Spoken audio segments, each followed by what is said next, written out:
Good morning. We'll call this meeting of the House Ag and Natural Resources Committee to order. Mr. Clerk, please call the roll.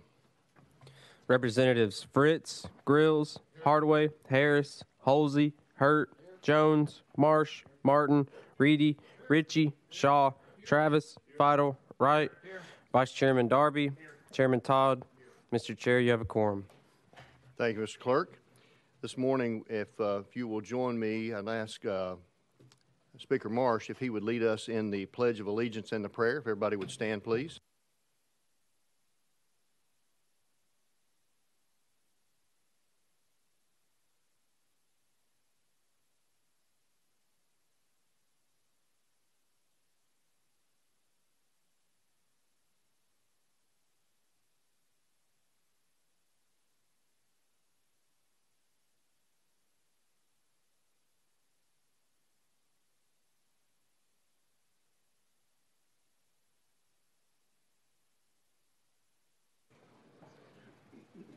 Please pray with me. Dear Father, we appreciate you having us here today to make these tough and great decisions.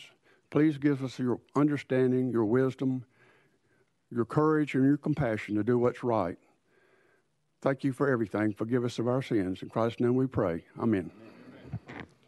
Thank you, sir. Any personal orders this morning? Seeing none, I'd like to read our historical fact of the day. In the 1800s, the grasslands in the American West Plains were rich and vast, but the herds of cattle and sheep had to be tended constantly. There were not enough resources of trees to build fences, nor stone to make stone fences. Joseph Farwell Glidden set out to solve this problem. His solution was to twist two wires together and then create a stationary barb about every 8 inches. Through his invention, he became one of the wealthiest men in America and brought fencing to the American West. His invention still has prominence today, as many farming households use this barbed wire to protect their property. We will now take up our calendar. First on our agenda is item number 1, HJR 305. We have a motion and a second. Representative McCalman, you are recognized on HJR 305.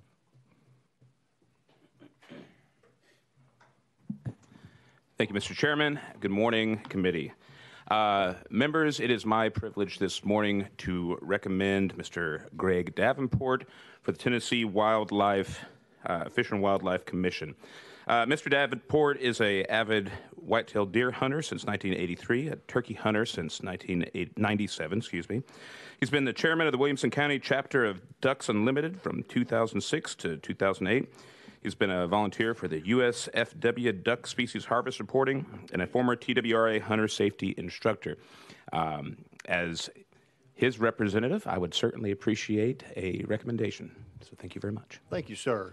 I think the committee probably would like to hear from Mr. Davenport, so without objection, we'll go out of session and hear from him. We're out of session. Mr. Davenport, if you'd come up and introduce yourself, and we'll let you have an opening statement and then ask for any questions. Good morning. Can you hear me? There's a little button that looks like a voice. A little red light will come on. Oh. Yes, there you go. Thank you. I got that out of the way. Good morning. My name is Greg Davenport. I reside in Brentwood, Tennessee. I live there with my wife, Beth, and 2 daughters, Macy and Sophie. I was raised in West Tennessee, north of Memphis and west of Millington, in a place called Shelby Forest. I was introduced to the outdoors at a young age by my father and mother. We spent the summers on Tennessee lakes and rivers boating. Started deer hunting when I was 10 years old. After church on Sundays, we'd go out and water ski and tube on the Mississippi River and play our form of beach volleyball, which was a sandbar. After I graduated from high school, I attended Tennessee Tech University and obtained a degree in civil engineering. I followed that up with a stint at Auburn to get a master's degree. Based on the performance of our football team, I think it's safe to say I'm a graduate from there now. I went to work for a firm called J.R. Walfer & Company, Consulting Engineers, which I own control of at this time. We provide water and wastewater engineering services to cities and towns across Tennessee and western Kentucky, from Arlington to Cleveland to Bristol. We work integrally with the Tennessee Department of Environment Conservation with regards to the treatment of potable water and proper treatment of wastewater. As I mentioned, I've got two daughters. I raised them both in the outdoors. They both are accomplished whitetail, deer, and wild turkey hunters. I've taken them out west on pronghorn antelope hunts, and I can tell you I've witnessed firsthand the difference the outdoors can make in a young person's life. I think that is one of the greatest challenges that we face is the recruitment of new outdoors persons, both hunters and fishermen, into the outdoors. License sales continue to decline in some form in different parts of the United States. And I believe this is a fundamental problem, not only in the establishment and recruitment of new leaders that have the passion to lead in the outdoors, but also to obtain proper funding for the programs we have, because the agency is partly funded by license sales and also the Pittman-Robertson Act, which is a tax on ammunition and guns. So in summary, I appreciate the opportunity to sit before you today and to request your vote of confirmation. I intend to take my passion for the outdoors and my relationships in my professional career to help make the agency a better place. Thank you. If you've got any questions, I'll be glad to answer them. Thank you, sir. Speaker Marsh. Thank you, Mr. Chairman, and I want to let everybody know I know Greg Davenport, and he's worked with our city of Shelbyville and our county of Bedford and done a great job and very professional, and I think he's worthy of the nomination. Thank you. Thank you. Any rebuttal to that? Any other questions? Not in this venue. All right. Seeing none, thank you, sir. We appreciate you being here. Representative Vital. Thank you, Mr. Chairman, and thank you, Mr. Davenport, for your commitment to the outdoors. I heard your commitment to hunting and recreation. Could you just touch a little bit on your commitment to conservation and stewardship of our public lands and access as we have a continued population growth in Tennessee? Mr. Davenport. Sure thing, Representative. Thank you for that question. I think the basis for that answer goes back to my statement about money. The outdoorsmen, the hunters and fishermen are the chief funding mechanism for these places. And one of the things I've noticed as an outdoorsman is the benefit to non-game species and the preservation of public places. So I think the number one thing we need is funding for these places, but we also need to provide safe access for non-hunters, because not everybody wants to go out and invest and take the time to do that, but everybody receives benefit from a walk in nature. Representative Vital. Just as a follow-up on that, I appreciate you touching on the issue of passive interest in the outdoors. There are those who don't hunt and fish and don't pay fees, and we need to explore new options for revenue streams to help protect those resources that we have out there, because land stewardship is expensive, and it's getting more expensive as we expand and protect habitat species. Thank you. Yes, sir. Thank you, Representative. Any other questions or comments? Representative Hardaway. Thank you, Chairman, and good morning, sir. I'm interested in your views on how to involve young folks in the educational aspects that will go along with your job. Mr. Davenport. Thank you, Representative. I believe it's difficult to learn hunting and fishing. It's almost a generational type, if you want to call it a sport, hobby. If you don't have a mentor, father or friend to pull you into that, then you have great difficulty, not to mention the investment it takes to procure all the gear to do it. I think one of the things that we can do, and I'll preface this with saying I'm new, so I don't want to say something that the agency's already exploring. But if we've got programs related to educating school children on the benefit of nature, and it doesn't have to be the harvesting of an animal or fish. It can just be taking them out on walks in state parks and things of that nature. I think that that's the foundation of recruitment, is to get them when they're young. So I believe programs in county and city schools would be the best expenditure of our resources. Representative Hardaway. Thank you, Chairman. I'm glad to hear you say that. Check on Bolton High School in Shelby County. We'll be working, trying to expand and create new programs that will allow children to get that educational experience, to get that health benefit that comes with being in the great outdoors. But I like what you said about mentoring and how that's the aspect that you get from hunting and fishing with an adult or a mentor. So I really like that. I'd like to see you explore and expand and build on that. Mr. Davenport. Yes, sir. Thank you. All right. Thank you, Chairman. Thank you for being here. Seeing no other questions or comments, we will go back into session. Thank you, Mr. Davenport. Thank you. We're back into session. Any other discussion on the bill? House Joint Resolution 305. We will be voting on that now. All in favor say aye. Aye. Opposed? The ayes have it. This moves on to calendar and rules. Next, we have item number 2, House Bill 1056 by Representative Vaughn. Motion. Second. We have a motion, sir, and a second. You are recognized on House Bill 1056 for explanation.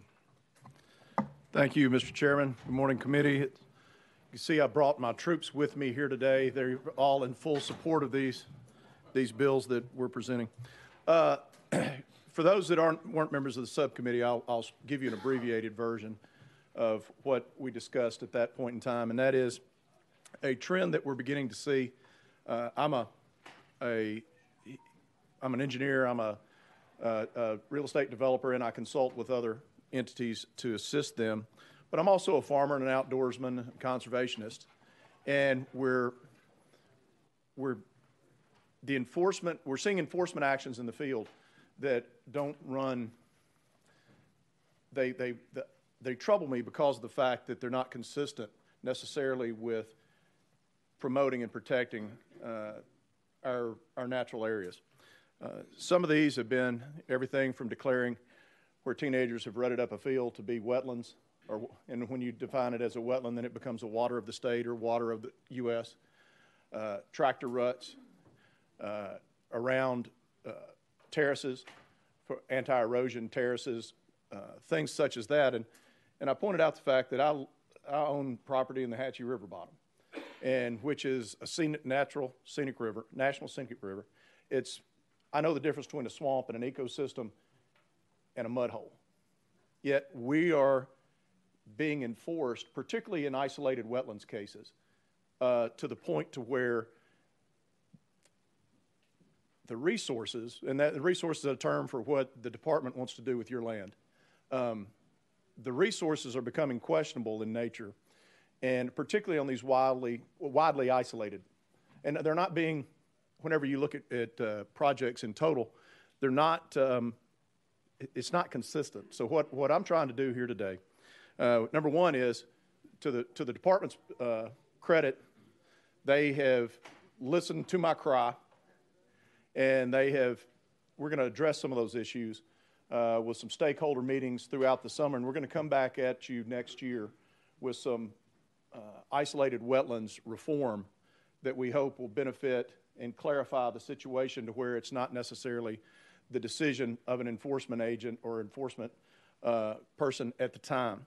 So what today, and so I've pulled 2 bills off notice by working with TDEC to talk through those, and so your chairman here has agreed to participate in that discussion with me and a few others, but also stakeholders like Farm Bureau and the Home Builders Association, a number of other groups that are going to participate in that. So those are the 2 that we took off notice, but what we've left with is House Bill 1056, and this comes about, it basically says is that when you issue a permit, you don't worry about what might happen next. You worry about the activity that you're being regulated on at the time. I've got instances to where we had a master logger contractor, we sold standing timber. And then the next phase was we were going to develop a subdivision, and as we applied for our permit to develop the subdivision, TDEX people went out on site and said, the work has already begun, you're in violation. And our point is no, we harvested the timber using best management practices. Then we filed for our construction general permit, which is the proper sequence.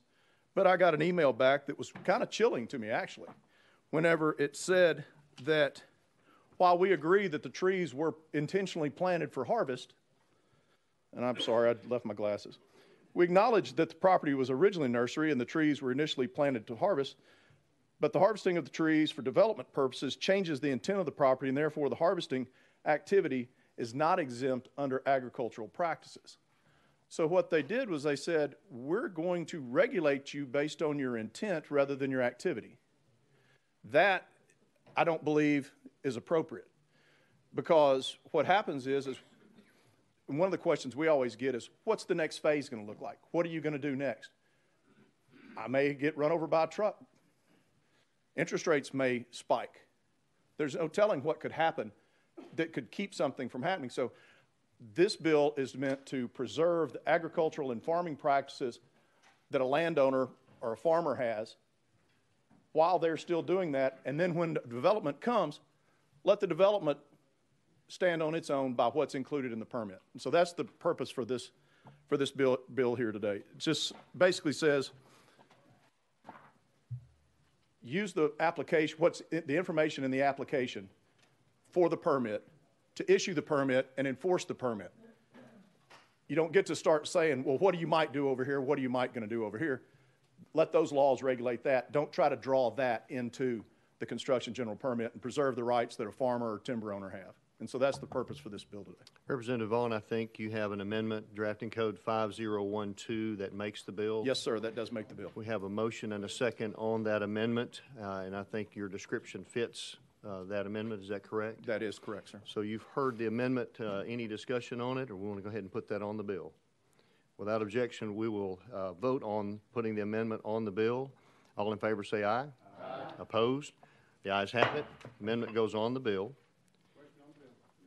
Question's been called on the bill. Seeing no other discussion, we will be voting on House Bill 1056 as amended. All in favor say aye. Aye. Opposed? Nay. The ayes have it. If you want to be recorded as a no, get with the clerk and do that. House Bill 1056 moves on to calendar and rules.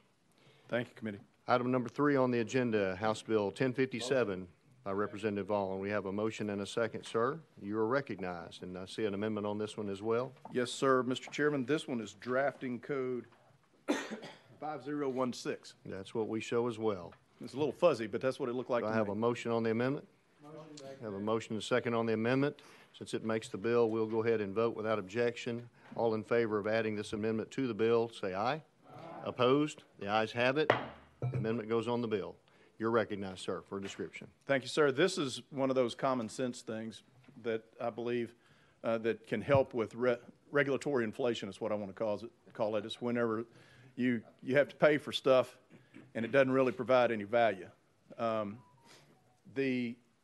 There are two types of ARAP permits, or aquatic resource alteration permits, that deal with isolated wetlands.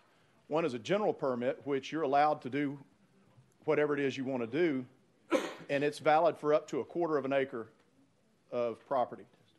But then once you exceed the 1/4 of an acre, you have to file for an individual permit. The individual permit, there's mitigation requirements that you have to fulfill. Typically, they can be 2, 3, 4 times whatever area you're disturbing. Well, whenever you're filing a general permit, you get the 1/4 acre at no cost of mitigation, but on an individual permit, you have to mitigate the entire. There's no credit given to you for what you could have gotten in a general. So let's say that if I've got 0.20 acres of wetlands, I don't have to provide any mitigation. If I have 0.3 acres of mitigation, I don't get the 1/4 credit and only have to mitigate the 0.05 acres above it.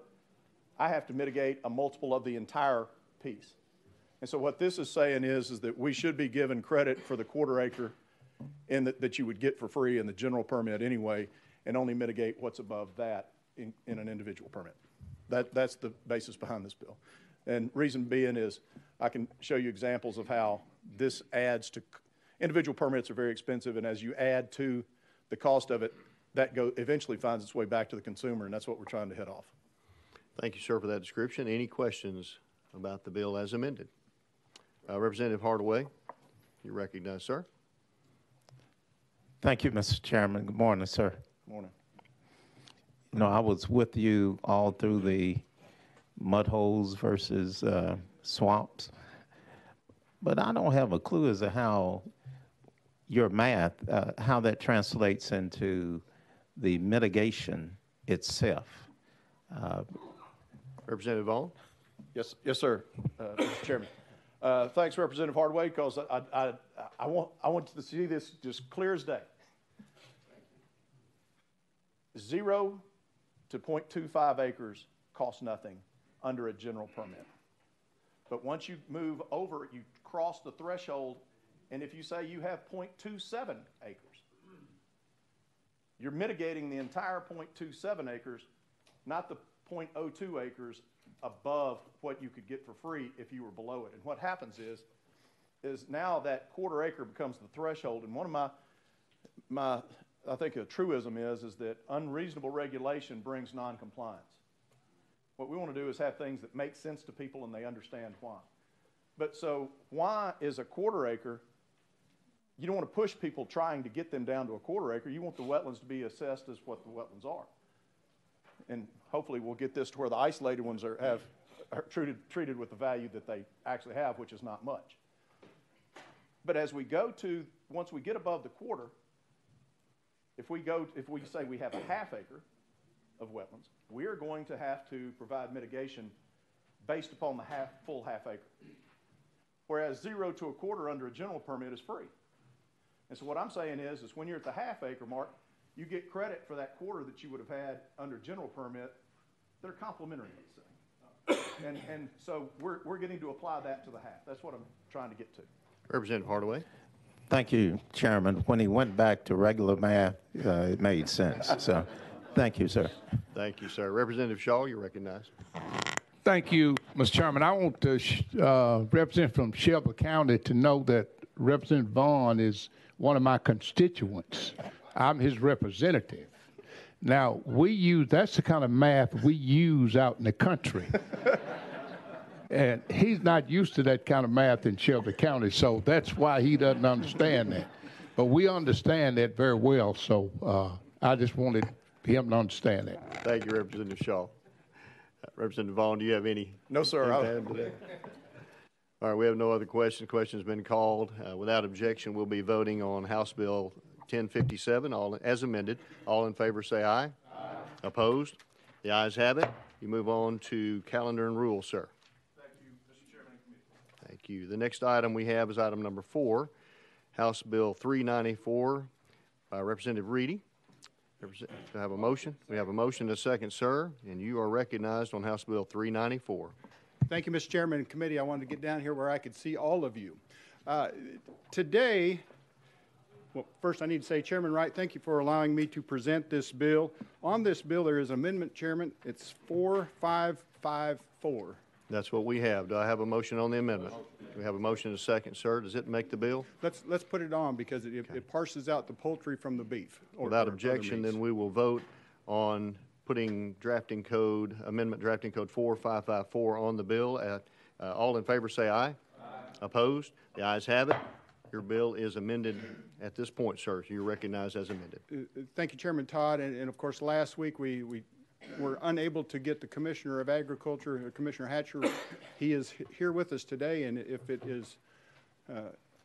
we can go out of session and hear from the Commissioner about this bill, Mr. Chairman. Without objection, we certainly can do that, and we have somebody here to testify as well, so I think this would be appropriate to do that. Would you, just for the committee's sake, would you mind giving us the basic tenets of the bill as amended? Yes, sir. And of course, this will, if it moves forward and out, becomes law, it's considered the Tennessee Meat and Meat Products Act. When Governor Lee first came into office, we had met in his office, the governor's conference room, with the USDA, the discussion about the slaughterhouses in Tennessee, and there were very few. And of course, when COVID hit, we found it very challenging to get meat processed in state and out of state. So then the next meeting we had, Kentucky was in the same position. So Chairman, as you know, as you were there with us, the commissioner was there. We met with senators and House members in Kentucky talking about, there was two things on the agenda. We were talking about industrial hemp at that time and then the slaughterhouses, and trying to figure out how the states could take primacy. And I'll get into the talking points showing there's 29 states that have that now. And Tennessee, we're still talking about it, and it's a very large puzzle, and we're trying to put all the pieces together. And that's what we're attempting to do with this bill, is showing primacy so we can have our own inspectors in the state of Tennessee inspecting the slaughterhouses. Unlike there are those in the state that are inspected by USDA, and which is all well and good. Those folks can continue to be inspected by USDA if we're talking a few years out. So this is not going to happen overnight or just in 1 year. There's other pieces of legislation that we will have to bring to finalize this, and this is just kind of the first step in working and getting permission for the Commissioner of Agriculture to make the rules, set things in place, working with the federal government so we can move forward. Okay, thank you for that, sir. And without objection, we will go out of session. We're out of session, and I think this time we'll hear from Commissioner Hatcher from the Department of Agriculture. I don't know if check see if the mic's still on, and yes, sir, it sounds like it is. You're recognized. Mr. Chair, I'm Charlie Hatcher, Tennessee Commissioner of Agriculture. And we've been working with the sponsor on this bill, so if it passes, we could have the best state meat inspection program we could have and set it up for success. We've had conversations with Arkansas, who recently in the last, in 2021, went about the same process. And in conversation with them on several occasions, it's a long process. So just after 2 years, they began inspection at the end of February of this year. So the process is you have to develop an MOU with FSIS. And before you do that, you have to have your rules and your statutes in place and your money in place for the program. So if this bill were to pass, we would anticipate taking up to a year to get the MOU in place. The second year, you could begin to stand up the program, do the training of the inspectors and so forth, and at the point that they started inspection, if approved by FSIS, the federal government would pay half the program. But it is a long process. We just want to make sure if the bill does pass, we have enough direct state funding to get the program off the ground, because according to Arkansas, it's hard to develop this program and get participants because it's there's two lines of thought on this. There is there's one perspective, as there often is on issues like this, is why do you want to stand up a state meat inspection program when the federal government's already performing it? So that's a legitimate perspective. The other perspective is the customer service is better with a state meat inspection. So those are the two views. But if we go down this path, we think it needs to be not funded by the participants, but funded by the state until such time as the feds would approve it and pay for a cost share portion of it. So that's our current status, but I can answer any questions related to that. Thank you, sir. Appreciate you being here and helping get that description out. Any questions for the Commissioner? Chairman Darby.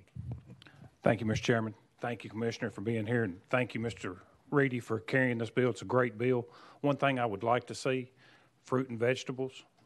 We don't have any inspectors here, USDA inspectors in the state, and if this is something that the Tennessee would like to jump into and get into, because there's a lot of people that, I'm in the vegetable business in West Tennessee, and there's a lot of people that cringe on coming to West Tennessee or coming to Tennessee with vegetables because we don't have any inspectors in the state.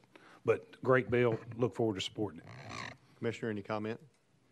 Yeah, that's something we could look into. I mean, the Produce Safety Act is something that we take on as far as a grant from the federal government right now. So we're involved in somewhat now, but point well taken. Thank you, sir. Representative Ritchie. Thank you, Chairman. Thank you, Commissioner, for being here. On this, you mentioned working with the state of Arkansas, and then you also went into making sure that the state's got the appropriate funds to be able to get this up and running. Have they shared what that is over there, or do you have any idea what that dollar amount is here for the state of Tennessee? Commissioner? Yes, we have some idea. So Arkansas is about a third or half the size potentially of what Tennessee's meat processing industry is. Their legislative body gave them $250,000 per year for 4 years, and so the first year was just a state meat inspection director who worked with USDA that entire year to get the MOU in place. Representative Ritchie. So in correlation, third of the size, maybe 750, somewhere in there is what you're thinking then? Commissioner? Yes, I think if you take the size of the industry in Arkansas and compare it to Tennessee, I think that would be reasonable. Okay. For the first year for that planning and getting it off the ground. Chairman Grills. Thank you, Mr. Chairman, and thank you, Commissioner, for being here. I, too, like Representative Darby, like the idea, love the idea, and think that Tennesseans will do a better job inspecting anything Tennessee can do. I think we ought to do it because just for philosophical reasons. But how many states are actually doing this or participating in this type of inspection of their process? I believe it's 29. How many, thank you, Mr. Chairman, how many states have started this and reverted back to the way we are currently doing it now? Commissioner? I can't answer that. I don't know any recently that have reverted. Arkansas is the only one that recently started this type of thing. Chairman Grills? Thank you, Mr. Chairman. So it would be safe to say then that every state feels like they're getting a better product when the state is in control of it, and a better product, and I'm assuming the people of that state like it better. Would that be fair? Commissioner? Well, then again, there's still two perspectives on it. I mean,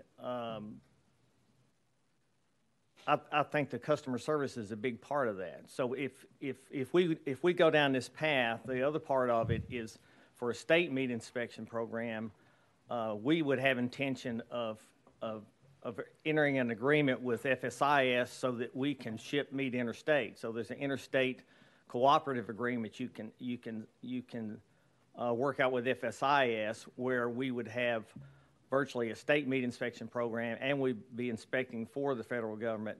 So you essentially have potentially two stamps on the inspector's truck, a state meat inspection and a USDA inspection. So that would allow, but to do that, you have to be same as or equal to FSIS's meat inspection program. And so that usually you have to be in good standing for at least a year. So you're talking about a year startup, a year in good standing.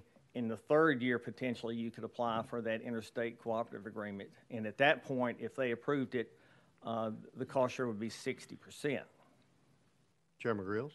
Thank you, Mr. Chairman. Well, I am confident that anything the federal government can do, Tennessee can do better and probably get a better product at the end of it. But anyhow, I appreciate y'all, the department, being willing to at least look at it. I appreciate Chairman Reedy for bringing the bill. And back in the height of the pandemic, we saw what happened whenever some of the meat packers were shut down in the middle part of our country, and how beef went high or got extremely high, pork got higher. And I just don't want to ever depend upon another state for our food security. If we can do it here in Tennessee, I think we're better off. So thank you for being here, and your department for all they do for Tennessee. Any other questions for the Commissioner? Seeing none. Oh, excuse me, Representative Hardaway. You moved on me today, and I'm just not seeing you all the time. Thank you, Mr. Chairman. I was over here trying not to be a distraction coming in. Looks like I'm more of a distraction. And good morning, Commissioner.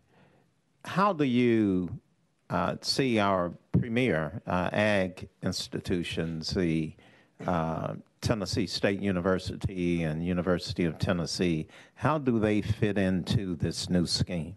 Commissioner? Yes, sir. So there is a proposal for a University of Tennessee meat lab in East Tennessee around the Knoxville campus. In addition to that, we have a probably one of the best extension services in the United States, which is a cooperative effort with UT and TSU, and they're in combination in many of the counties. So that's the educational component. It's also a workforce development thing. As we start to get more and more meat processors, we have to have meat cutters, and so we believe that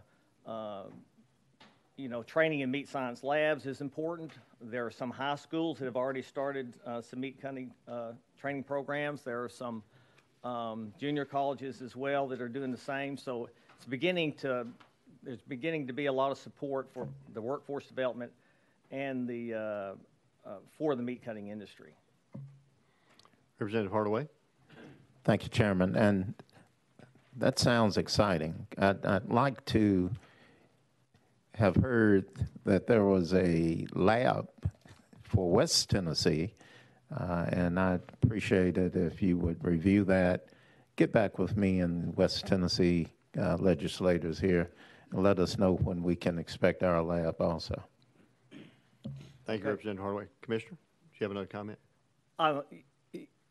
Well, yes, we can do that, and that's a concern because regionally you need to have those training centers. So that would be our goal, and we also have begun to work with the TCAT. So that's something that's in progress as well. So that I'll check and see, but there may be some meat cutting training programs that already exist in West Tennessee.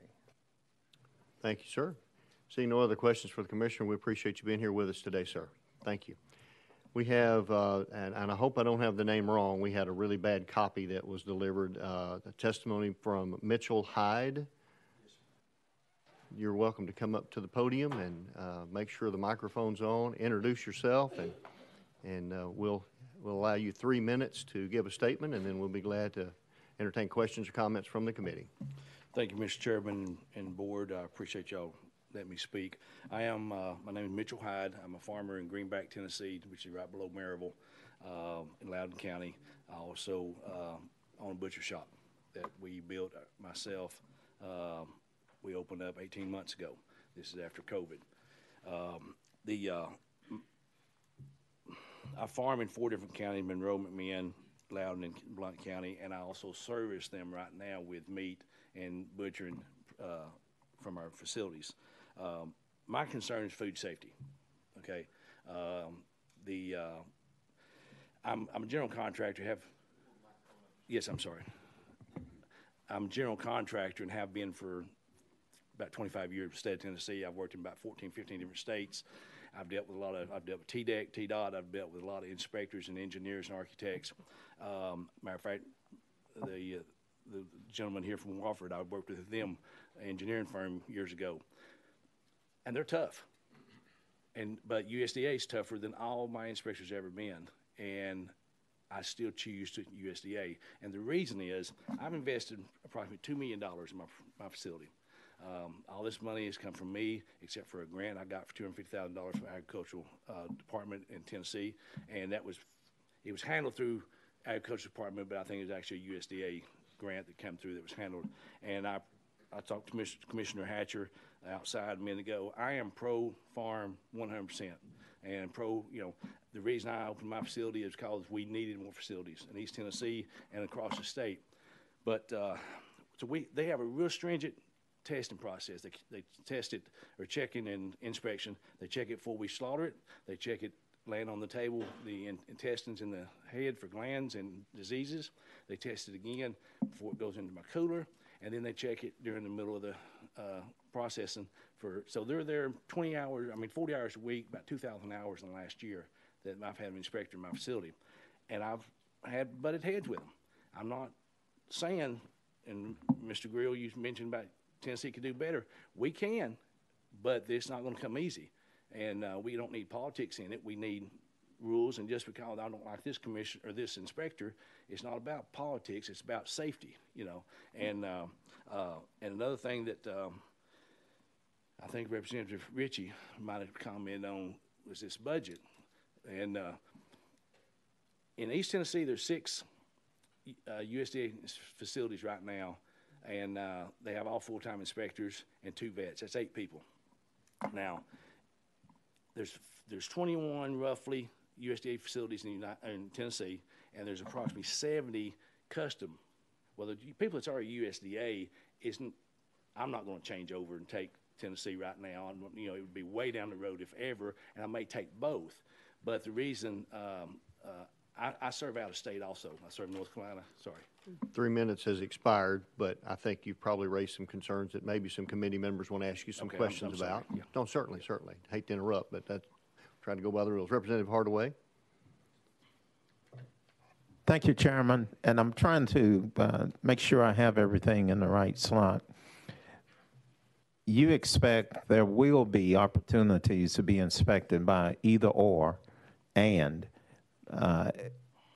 the feds or the state. Okay. Ms. Hyde. Sorry. Thank you.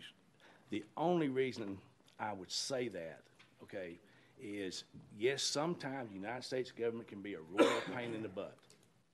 And so to back me up, I don't need to be shut down, okay? I've served community people, they don't need to be shut down. So it would be a political reason that I choose that, because in case the USDA shuts me down for some reason that's stupid that I can't fix, and they've shut me down for an hour, and they shut me down for 2 weeks when I first started. But we worked through the process. It was just and that's okay. That's the first day we started. But if it gets to be something crazy, then yes, I'm going to fall back on TDA and sell meat where I can, because I've got a business to run. Representative Hardaway. Thank you. And when you're looking at the stringent regulations and the inspection process itself, isn't this just a matter of making sure that your concerns could be addressed by making sure that Tennessee sets up the same type of stringent process? And I have confidence that with our commission giving oversight and with this committee giving oversight to the commission, the commissioner, and the commission, that we'll be able to maintain that same high level of inspection. Mr. Hyde. Yes, and they will have to meet FSC standards. It's already, they know that, we know that. But that's way up the bar from where, and like the Commissioner said, it's a long process. Arkansas has got a couple facilities on now. It's been 2 years. So expect to fund more money and plan to fund more money to keep this thing going if you decide to go that way. We don't want a half bar facility check. It's our safety and meat safety, for our consumer and the Tennessee people and wherever we may ship to. And so, yeah, we've got to make sure it's up to the top of the. And another thing is, everybody calls me and said, "Are you USDA inspected?" No one asked me if I'm TDA inspected. I am TDA inspected. I'm inspected by Tennessee Ag, so I can do custom slaughter. It will not hold the same bar just because we've got 100 years of USDA and we're just starting. I won't see it ever, I don't think in my lifetime match, but we do want to make sure it's up there to the highest standard. Representative Hardaway. Thank you. And I think what you're saying is there needs to be a marketing or a messaging that lets the public know, lets potential clients know that there is an option and is equal to USDA. But the other question I have for you, last question, is whether you do work for other states. I do. Sorry. Thank you. I do work right now. Presently, I have a meet going into North Carolina. So I'm interstate, and I will remain interstate. This new bill only allows me to be intrastate inside the Tennessee borders. So, and there's I spoke to a buddy of mine is in the south of Pittsburgh, in a butcher shop. He opposes it. He's on the state line down here in Georgia, Alabama. Another one's up in Kentucky line, Tennessee, and they oppose it because we work, and I'm at the North Carolina border. So, you know, we have a lot of people that's going out of state. So I can't do TDA and ship my meat out of state. There is a concern that USDA does not allow this program to let you ship the meat out of state. Now, the question is why? Now, I know there's another program that's a higher standard, but so they obviously do not consider it equal to them, even though it's acceptable by them. Representative Hardaway. Thank you, Mr. Chairman. That last statement he made, I think, will take even more questioning. So, but I'm going to relinquish the mic. Thank you. Any other questions? Representative Shaw. Thank you, Mr. Chairman, and thanks, sir, for being here. You kind of piqued my interest. A couple things you said. Would the regulations be different with the state from USDA? I guess the question that I'm asking now, are you going to have two different regulations to follow?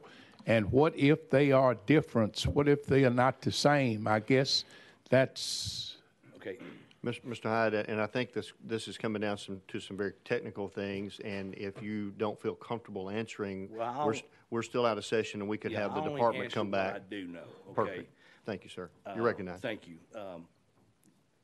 The standard should be the same. Tennessee has to meet EFS's guidelines. The standards should be the same. But when you start putting 29 different states into operation, then every state across America is doing it differently. Now, they have the same guideline, but the interpretation of that guideline or the lacks of holding that to that standard may be different. So here we have, right now we have Tennessee, Mississippi, Kentucky, and one other state that's all under my same director. So I have a problem with my inspector. I can go over their head to the district, and I can go overhead all the way to Jackson, Mississippi, and we raise enough cane. And if there's a problem bad enough for my inspector that there's a conflict, they'll move him out and move me another one in. So it's supposed to be the same, but when you get a lot of different people operating under a guideline, it may not be. Representative Shaw. Thank you, Mr. Chairman. So you think then this legislation could create more chaos? I'm not trying to put words in your mouth, but I'm just trying to understand where you are. I appreciate your concern about meat because I want it to be safe when I eat it. That's very important for all of us. But are you saying then that there could be some chaos in terms of the inspections, and would they be at the same time? Would they be different times? All of that, I guess. Mr. Hyde. Thank you. And I apologize, I'm not used to this. Yes, it could be if a facility is forced to be both state and USDA, okay? Like I said, I would only go that way due to the fact that, because my understanding is you have to meet FSIS standard, but it does not mean Tennessee couldn't go above it. Well, then we got a problem because now I'm in compliance and have been for 3 years with USDA, and you come in here and you don't know jack about this stuff. You're new, and you're creating stuff because of interpretation or personal opinion. So, yes, it could create a real problem with meat houses, okay? I'm not sure the safety issue part but then they also could interpret it to the lesser degree also. You know, it's interpretation. A lot of it is. Representative Shaw. Thank you, Mr. Chairman. Thank you for your answers. I'd like to hear the other side, that same question, but thank you, sir. Representative Fritz. Thank you, Mr. Chairman. I just want to welcome you out here. We met the other morning out in Loudoun County at the town hall that we had, so I appreciate you coming out. Thank you, sir. Representative Ritchie. Thank you, Chairman. Thank you for being here today. You're just right down the road. I've got the western half of Blount County and Greenback on this side. Question that I've got is this right here would not preclude a particular slaughterhouse currently, from my understanding, from still being able to be inspected from USDA and being able to sell over there in like North Carolina currently. Should this end up moving forward, it wouldn't end up changing any of those USDA arrangements and what's happening with the business from that standpoint, correct? That's right. According to my understanding, that's correct, but our concern is that then your other people selling less quality meat across the state, and it gives the whole industry a problem, okay? Now, here's the big picture. If we remain USDA and there becomes a problem, we got like 334 million people that's got a problem. If Tennessee screws it up, we got 7 million people. And my numbers may not be wrong, but you understand the difference. So that's going to help fix it. We got the National Cattlemen's Association is going to help fix it. They have got the National Farm Bureau Association is going to help fix it. And the rest of America does care nothing about what Tennessee screws up. So all I'm saying is, if you go this route, I think you need more written information out there. I think you need more guidelines, and you need to make sure you got plenty of funds so we don't screw up our meat industry. And so just don't cut the budget. The 750 is not going to do it. And the other thing that's going to help, what this does is it allows these 70 places that's not USDA to sell retail meat instead of by the half. So that's the big push to help the farmers, and I'm all about the farmers, but here's the other side of it. Your money would be better spent if you make grants and money available to the butcher shops that want to come up to grade, and then they have to meet the standard. And then I go back again, don't cut your standard, and don't cut your funds if you know. Representative Ritchie? Correct. And I don't think that the intent with this is to lower the standard down. I think the intent of this particular piece of legislation is to be able to get more slaughterhouses in there so that we don't go through what we did. The cattle that we were getting processed couldn't even get processed here in Tennessee. We were trucking everything up there to Cincinnati to get it processed and then having it brought back down.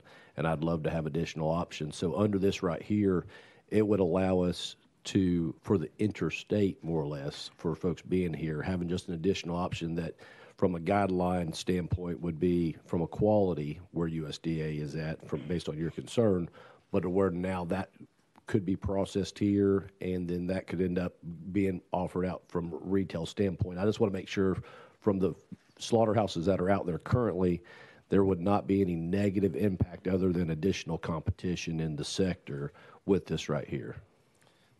Mr. Hyde? From my understanding, that's true, but right now they keep fearing that there's a big deal about becoming USDA, and I feared it also because I was not there until I went through the process. The biggest process that has to change for them to do that is they have to develop a HACCP plan, which is a health hazard plan, okay, on every issue that you got. You can download it offline. You can hire it done. It's not the end of the world if you just know the right people to do it. And the other issue to bring their facility up is either clean up your sanitation, and then you add a toilet and office for the inspector. And so it's not, and they'll allow you to put a portable building in, because I know one going in East Tennessee that's doing that right now, working on just a portable building. So it's not so stringent that if people that's already across the nation or across the state wanted to step it up, they could. So when you say we're going to solve our problem that we had at COVID, that's not really going to solve our problem. I don't feel like it's going to solve our problem.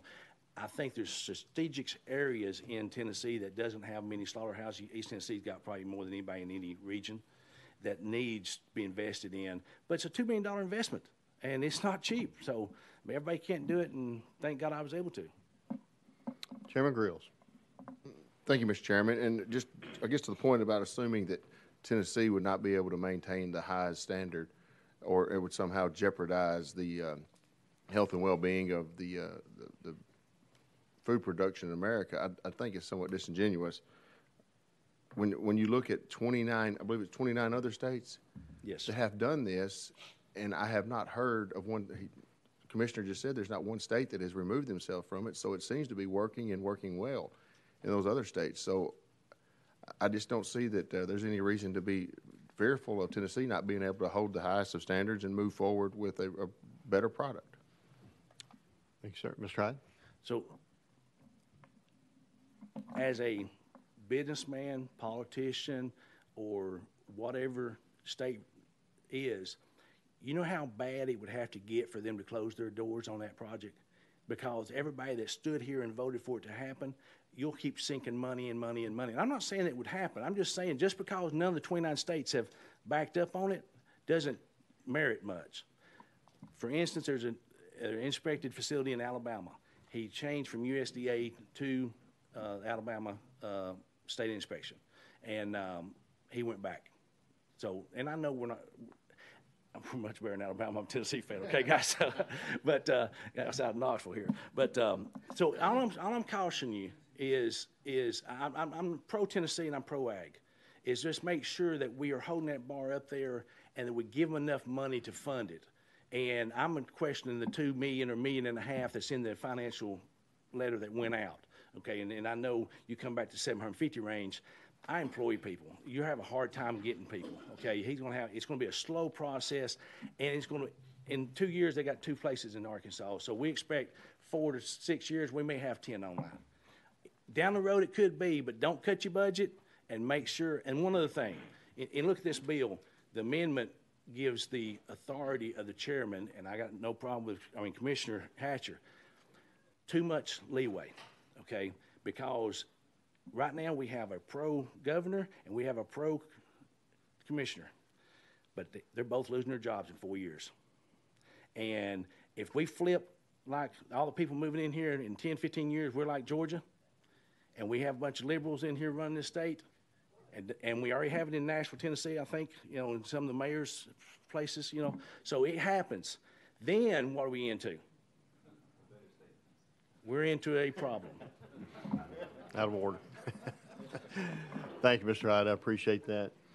We don't have anybody else on the list. I think I appreciate you coming today and sharing this with us, and you've raised some questions that I think our committee may want to ask Commissioner Hatcher real quick. Okay, thank you for your time, and all I want to say is maybe you want to look into this a little deeper before you vote this through and work out these other issues. Appreciate you guys. Thank you, sir, for being here. Commissioner, do you mind stepping back up and I'll let you again introduce yourself, and then if you have any statements about any questions that had arisen during the testimony that you would like to make, and then if there are any other questions, then we'll go back in session. Yeah, Charlie Hatcher, Commissioner of Ag. So just to clarify again, to begin a state meat inspection program, FSIS has to enter into an MOU with that state. And in that process, you have to have your laws and your rules compliant. And most states adopt FSIS's rules and regulations for meat inspection. That's the easiest way to do it. And they don't just hand these out. So you have to be same as FSIS in their inspections, or they'll pull it in a heartbeat. I mean, it would be the same exact inspection, but done by state personnel for a state meat inspection program. And so it would be voluntary. So and that's part of the issue, is that processor can remain USDA if they're gonna ship and sell meat interstate. And a lot of the processors are on the border, so they wouldn't want to really take on a state meat inspection program unless they saw value in a Tennessee stamp and thought they could sell more within the state. So, and they can be both. So there's no different level of inspection, same food safety protection net. That's not a concern at all. But the fact is there's those two perspectives. This is a federally run program now, it's already paid for. Why would you want to do a state meat inspection? And the other counter to that is the customer service. And so that's the two perspectives. But the point is, from my perspective, we want to make sure if we go down this path, it's done correctly, so that we have the money in place to stand up a quality program. And if we have to charge fees and pay for it out of the ag reg funding we have, it'll fall flat. It's going to be hard enough if you provide it for free or a reasonable small permit fee, because if we went on the same path as Arkansas, which is the most recent one to do it, a year to get an MOU set up, a year to stand it up, and once you start inspections, then the feds pay 50% of the state meat inspection costs. But our intent would be to offer both to the customers. So we would become compliant with FSIS, enter into another agreement for the Cooperative Interstate Program so that they could also ship meat interstate. So we would be inspecting for USDA in that manner. So we would literally have two stamps. Inspectors would have a state meat inspection stamp and a USDA stamp. Representative Travis. Thank you, Mr. Chairman. And there's been a couple of times when we've talked about finance. How much money is this going to cost? How much are we going to spend in the state of Tennessee?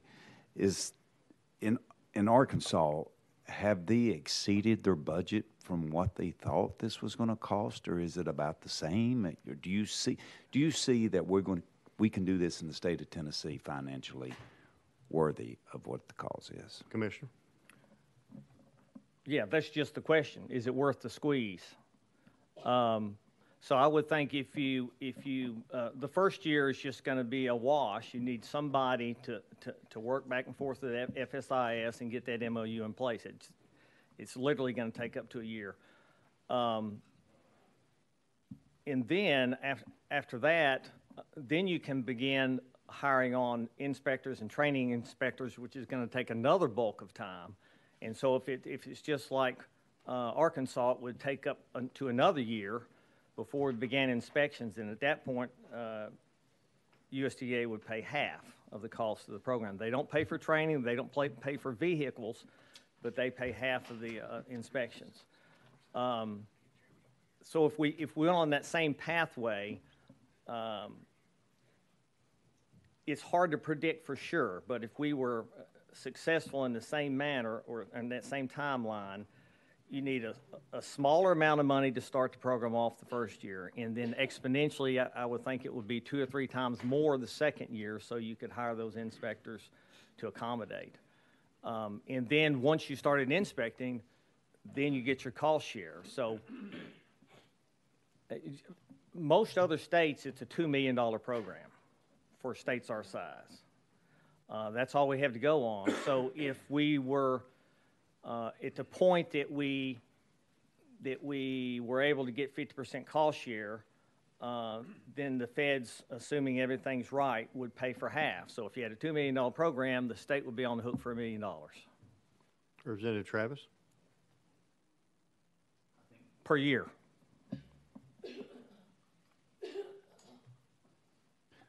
Thank you, Mr. Chairman. Yes, and I guess when they do that 50% cost share, are we still going to be, is it worth the squeeze, as you said? Do you think it's worth the squeeze of being the commissioner of the agriculture of Tennessee? Commissioner. I mean, that's the big question. I don't know. I would think that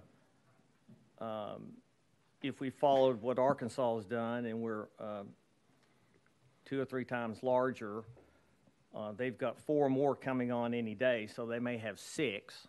So after 2 years, if we had 18, that might be a goal. But it could grow after that. I just don't know. But if we followed the same pattern, you'd have 18 potentially. Representative Fritz. Thank you, Mr. Chairman. It's good to see you again, Commissioner. Just a quick question. As I understand it, TOSHA administers OSHA in the state of Tennessee. And is this similar? Is there a similarity here that we have a state agency that we have more local control over that's going to actually administer a program similar to what I think we do with TOSHA and maybe even with environmental laws? Commissioner? Yes, sir. I think you can draw some parallels there. Yeah, because, I mean, we'd be working right with USDA on the same goals, guidelines, and food safety issues. So, yes. Okay. Seeing no other questions, Commissioner, we appreciate you. Representative Hardaway. Thank you, Mr. Chairman, and Representative Ron, one of the Rons, got to part of the question that I had about financing. Are you going to offer programs that will, whether it's loans or grants or something in between, that will allow the private sector to actually develop and build more of these facilities for inspection? I'm glad you asked that question because I believe we're leading the nation on that already. We had the best use of the first wave of CARES money.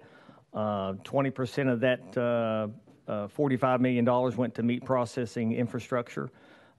We just launched the farm program, which is another wave of federal money for $50 million a week or two ago. And I anticipate we'll have similar investment in the meat processing infrastructure due to that program. So it's already being done. We plan on supporting the industry the best way we can, and we've made a lot of progress in capacity. Representative Hardaway. Thank you, Chairman. And I might note that those federal dollars came from that liberal guy in the White House. No need to respond, sir. Hearing no other, or seeing no other questions or comments, Commissioner, thank you for being here. Appreciate the testimony. Without objection, we'll go back into session. We're now back in session. Representative Reedy, we will recognize you for further comments and then questions. Thank you, Mr. Chairman and committee members. I'm going to try to expedite this conversation. We've been on it a little long, in my opinion. Yesterday on the Zoom call with Arkansas, yes, they said to start off was $250,000.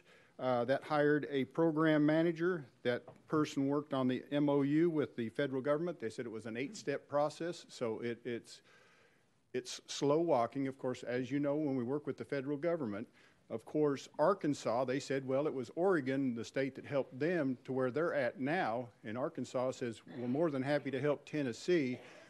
The commissioner asked, well, are you happy with the program, even though the cost and the timeline that you had to go through?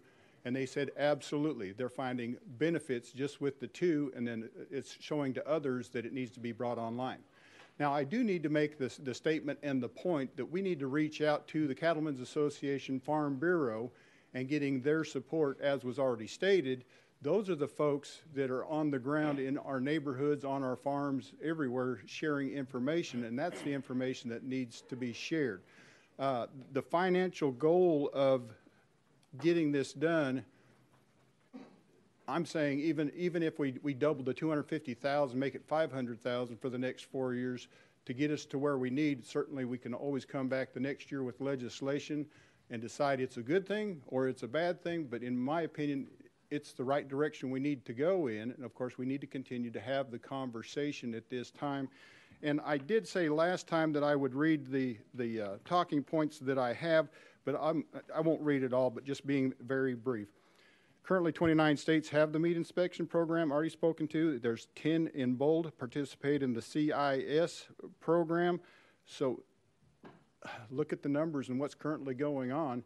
I think the state of Tennessee, we need to explore this opportunity and see if it puts it where we need to be. And of course, in the back of the room, I was talking to another cattleman, and that's what he said. He's waiting, got quite a few head of steers that need to be slaughtered, but he's on a waiting list. As we know, when our crops are ready, when our animals are ready to be harvested, we start feeding them extra feed just to maintain that weight before they go to harvest. And it's always time is of the essence. Of course, you on this committee heard me talk about the programs, the FARM program that he just spoke on. We've got millions in programs available to our rural communities for forestry, sawmills, slaughterhouses, greenhouses, poultry operations, all of that. So we're working up to that. I just hope that we could be in a position with the meat processing centers within a couple of years that will assist these folks in taking their product to the market. Mr. Chairman, I stand ready for questions. Thank you, sir. Any questions for the sponsor? Representative Travis, did you want to ask a question? Thank you. Thank you, Mr. Chairman. There's been a lot today brought before us in short a little time. I didn't expect what we were dealing with today with this. Mr. Chairman, I would really like to have more time. I don't know about the committee, but myself personally to make to call on this bill today would be, I wouldn't know where to stand. So if the committee would roll it for a week and let us get some more information, I sure would be grateful for that. That's what I would have. I would ask for it to be rolled for a week. That would be a motion I would make. I'm at the will of the committee, Mr. Chairman. We have a motion before us to roll this 1 week. We have a second. And I think it is an important bill, and I certainly think we need to make sure we're covering all the bases here. I think we've covered a lot today, but I think we want to be thorough. So certainly at the will of the committee, if you're ready to vote on this motion to roll this 1 week, all in favor say aye. Aye. Opposed? The ayes have it. Be rolled 1 week, sir. Thank you. Next on our agenda is item number 5, House Bill 447 by Chairman Cepicky and Representative Capley. We have a motion. We have a second. Sir, you are recognized on House Bill 447. Mr. Chairman,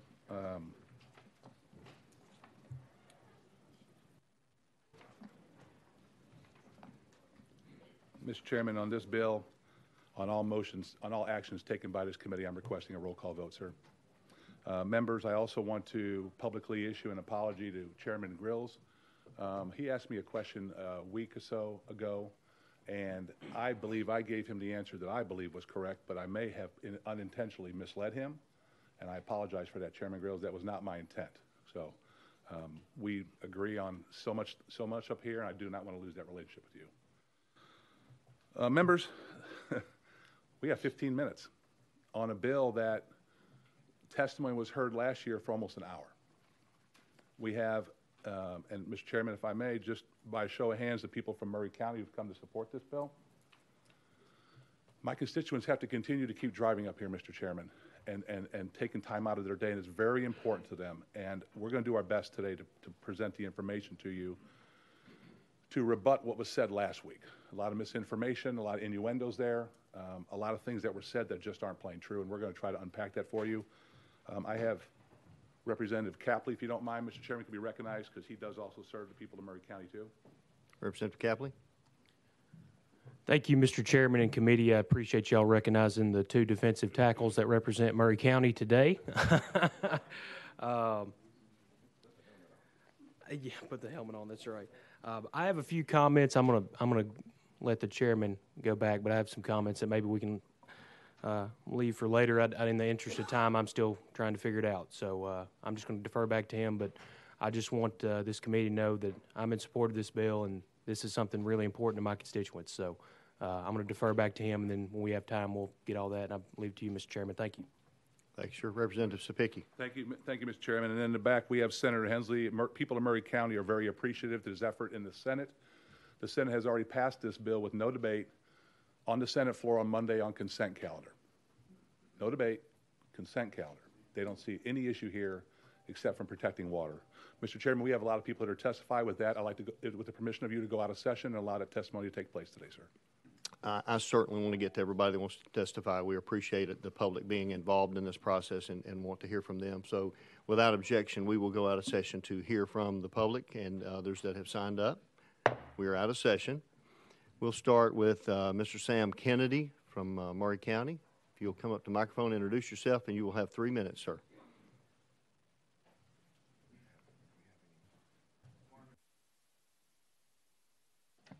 Good morning, Mr. Chairman, members of the committee. Thank you for taking the time to listen. I'm here today first to represent my farm on the Duck River, but also our organization, Murray County Landowners for a Scenic Duck River. My name is Sam Kennedy. I'm a full-time farmer and manage about 3,000 acres in Murray County. Prior to that, I was an officer in the U.S. Navy. My home farm is on the Duck River in the Kettle Mills community, and my children are the 8th generation to live, work, and play beside the river. The land has been cared for by my family for 212 years, and I'm already making plans to ensure that that legacy makes it to 300. That is who I am and my expertise in a nutshell. I primarily share it because it tells you 2 things you can trust about my testimony. Number one, it's based on a long-term generational perspective. And number two, it's a testimony with the sincere best interests of Maury County in mind. Maury County has changed more in the last 5 years than it has in the previous 40. We have had the blessing of tremendous growth, but that blessing can be a double-edged sword for the agricultural community.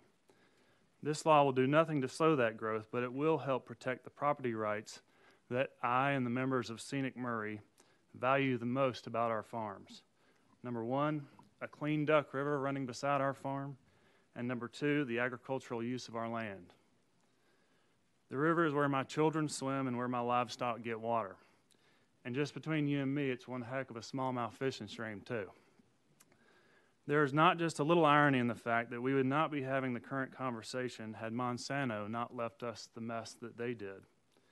Despite what the paid environmental specialists tell us, I suspect that history will repeat itself should this river not become a Class II scenic river. In the long run, Maury County will once again be left with a mess on our river by an out-of-state company. So I'll get back to the real topic at hand. Should this river be designated a Class II scenic river? Absolutely yes. I have never seen our county more united behind an issue. The County Commission unanimously supported Scenic River.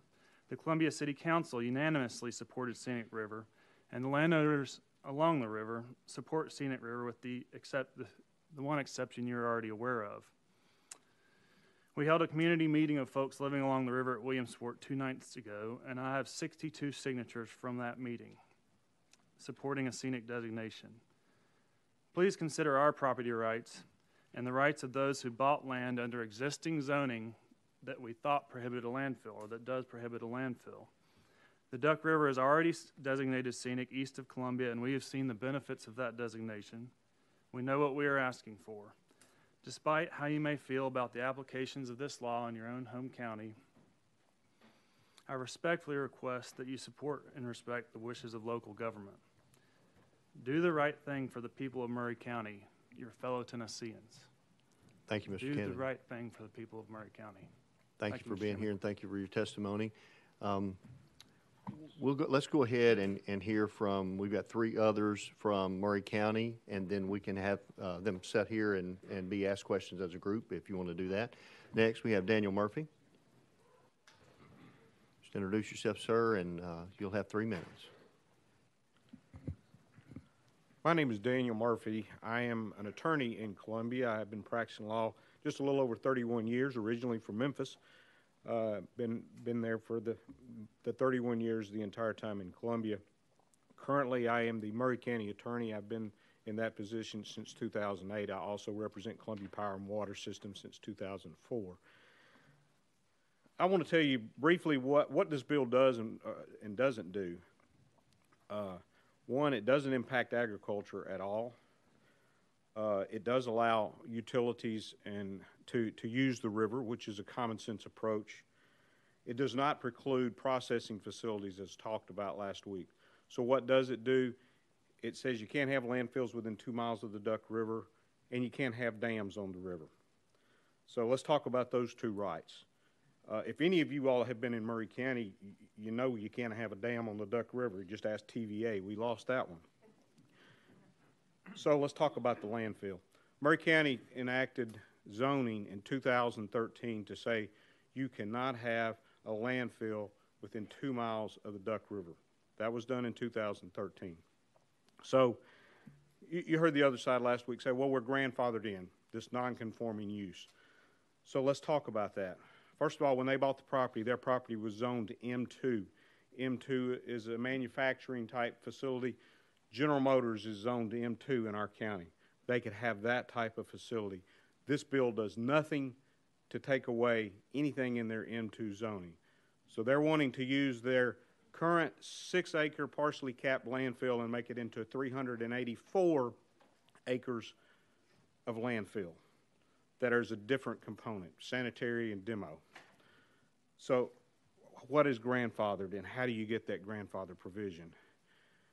Under Tennessee Code Annotated, you basically have to have continued operations, okay? If you cease continued operations for 30 months, you lose your grandfathered provision.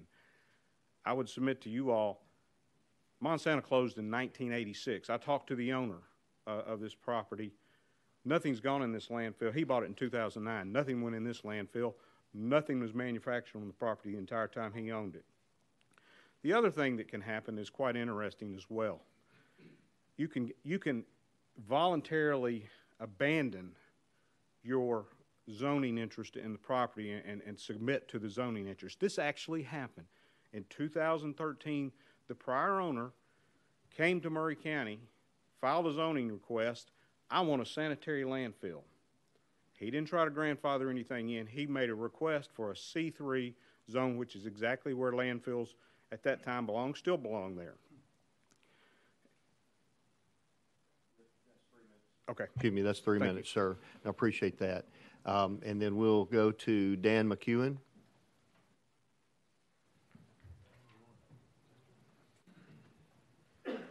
The others set the example, sir. Just your name and who you're with, and then please give us your comments.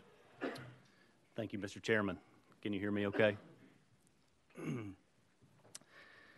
My name is Dan McEwen, and I want to first thank you for all that you do here. It hasn't gone unnoticed to me how hard you all work and how vital you are to the state of Tennessee. My family has been in the real estate business in Columbia for over 45 years. I'm the third generation of our family to practice there. We have a good understanding of property rights, a good understanding of property values, and a better understanding of property uses. More importantly, my wife Lucy and I have 4 children, and they'll be the 6th generation on a farm in the area. We've talked all week about property rights. I'm so tired of talking about property rights. We've made it very complicated. My understanding is simple. This bill doesn't take anyone's property rights. What's grandfathered is already there.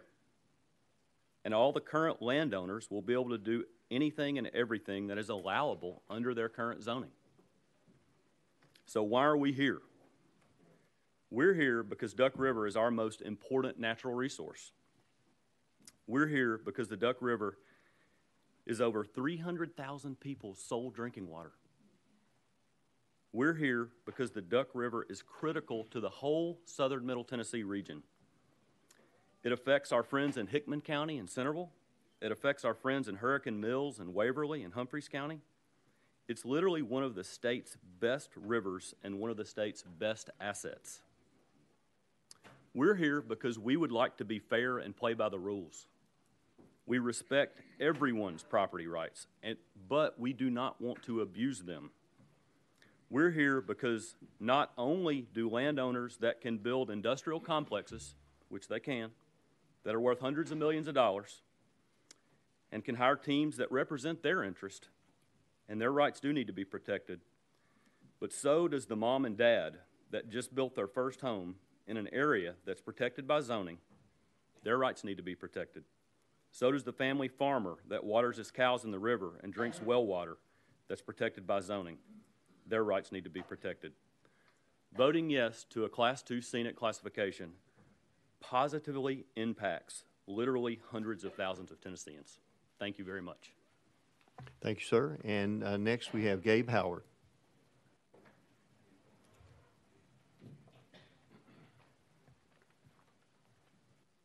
Thank you, Mr. Chairman. I'd like to yield my time to Jonathan Harden at this time. He is not on our list to testify, and that would be violating our rules. So if you would, sir, yes, sir. You have the floor to give your testimony. Okay. Thank you, Mr. Chairman, members of this committee. My name is Gabe Howard, Maury County Commissioner for the 8th District. I get the distinct honor today representing the great people in this room from Maury County and the Maury County Commission. Thank you for the opportunity to speak today, and thank you for your service to our state. Additionally, I'd like to thank those that served in the military. We've had several days up here. We got to spend some time with several of you. We're very thankful for that time and thankful for your dedication. I had a general that I served with in the Marine Corps that once said to me, "Alone we can do so little, together we can do so much."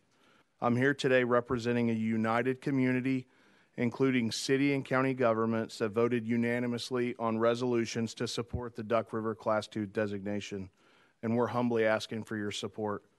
The Duck River is an important natural resource that runs through our community. It's one of the most biologically diverse rivers in North America and is home to a wide variety of aquatic species, including many rare and endangered ones. The river is also the sole drinking water source for our community. Additionally, the river has significant economic importance, supporting industries such as agriculture, fishing, and recreation.